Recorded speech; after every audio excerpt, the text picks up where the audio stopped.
രാവിലെ എണീറ്റിടം തൊട്ട് നല്ല പനിയാണ് കേട്ടോ. പനിയെന്ന് വെച്ച് കഴിഞ്ഞാൽ നല്ല അടിപൊളി ശരീരവേദനയും കാര്യങ്ങളൊക്കെ ആയിരുന്നു. പനിയാന്ന് വെച്ചിട്ട് കയറി കിടക്കാനൊന്നും പറ്റൂല കേട്ടോ.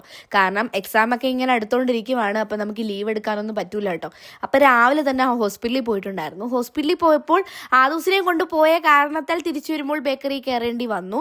അപ്പം പിന്നെ ഞാൻ വിചാരിച്ച് കുറച്ച് സ്നാക്സ് ഒക്കെ വാങ്ങിച്ചു വെച്ചേക്കാം, പുള്ളിക്കാരനെ കഴിക്കാലോ എന്ന് വെച്ചിട്ട് കയറിയതാണ്. അവസാനം അതെനിക്ക് വന്നൊരു കുരിശായിട്ടുണ്ട്. കടയിൽ കയറിയിടം തൊട്ട് ഐസ്ക്രീം വേണമെന്ന് പറഞ്ഞാൽ ഭയങ്കര കരച്ചിലായിരുന്നു കേട്ടോ. അവസാനം പിന്നെ കടയിലുള്ള ആളുകളെല്ലാം ശ്രദ്ധിക്കാൻ തുടങ്ങിയപ്പോഴത്തേക്കിന് പിന്നെ ഞാൻ ഒരെണ്ണം അങ്ങ് വാങ്ങി കൊടുത്തു കേട്ടോ. ഐസ്ക്രീം വാങ്ങിച്ചപ്പോഴത്തേക്കിന് ഒരാൾ ഐസ്ക്രീമും കുടിച്ചുകൊണ്ട് സൈഡായിട്ടുണ്ടായിരുന്നു. അങ്ങനെ പിന്നെ നല്ല തൊണ്ടവേദനയും ബുദ്ധിമുട്ടൊക്കെ ആയതുകൊണ്ട് ഞാനും ഉമ്മായും ഓരോ കോഫി പറഞ്ഞു കേട്ടോ. അങ്ങനെ പിന്നെ ഞാൻ കോഫിയോട് കഴിക്കാനായിട്ട് ഒരു പപ്സ് പറഞ്ഞിട്ടുണ്ടായിരുന്നു. ഉമ്മ ആണെങ്കിൽ ഒരു കൊഴുക്കട്ടയും പറഞ്ഞു. അങ്ങനെ പിന്നെ നമ്മൾ ഓർഡർ ചെയ്ത ഫുഡൊക്കെ കഴിച്ചതിന് ശേഷം നമ്മൾ അവിടെ നിന്ന് ഇറങ്ങുവാണ് കേട്ടോ. അങ്ങനെ പിന്നെ നേരെ വീട്ടിലേക്ക് പോവുകയാണ്. വീട്ടിൽ ചെന്നിട്ട് എവിടെയെങ്കിലും ഒന്ന് കിടന്നാൽ മതി എന്നുള്ളൊരു ഫീലിലാണ് പോയത്.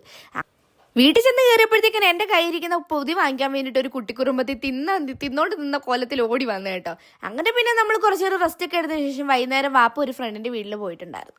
അങ്ങനെ പിന്നെ വാപ്പാടോടെ കയറി നമ്മളവിടെ പോയി. അവിടെ നല്ല റംബൂട്ടാനൊക്കെ ഉണ്ട് കേട്ടോ. അത് മാത്രമല്ല, തറവാട് പോലുള്ളൊരു നല്ല വീടാണ് കേട്ടോ. അവിടെ എപ്പോൾ ചെന്നാലും മാങ്ങ, പേരയ്ക്ക, റംബൂട്ടാൻ ഇങ്ങനെയുള്ള ഐറ്റംസ് ഒക്കെ ഉണ്ട് കേട്ടോ. അങ്ങനെ പിന്നെ ഞാൻ വാപ്പ ഒരു തോട്ടം എടുത്തിട്ട് അതിങ്ങനെ പറിക്കുന്ന സമയത്ത് ഞാനും ഓടിപ്പോയി വാങ്ങിച്ച് കഴിച്ചിട്ടുണ്ടായിരുന്നു കേട്ടോ. നല്ല മധുരമുള്ളതായിരുന്നു. വരിക്കയുണ്ട്, കൂഴയുണ്ട്. വരിക്കാകുമ്പോൾ കഴിക്കാൻ എളുപ്പമാണല്ലോ. ഇവിടെ ചെന്ന് കഴിഞ്ഞാൽ പിന്നെ ആദൂസും ജീലാനിയും പിന്നെ കയറുകുരു വിട്ട അവസ്ഥയാണ് കേട്ടോ. എവിടെ ചെന്നാലും ഇങ്ങനെ കളിക്കാനുള്ള എന്തെങ്കിലും കാരണങ്ങൾ അവർ കണ്ടെത്തുമല്ലോ.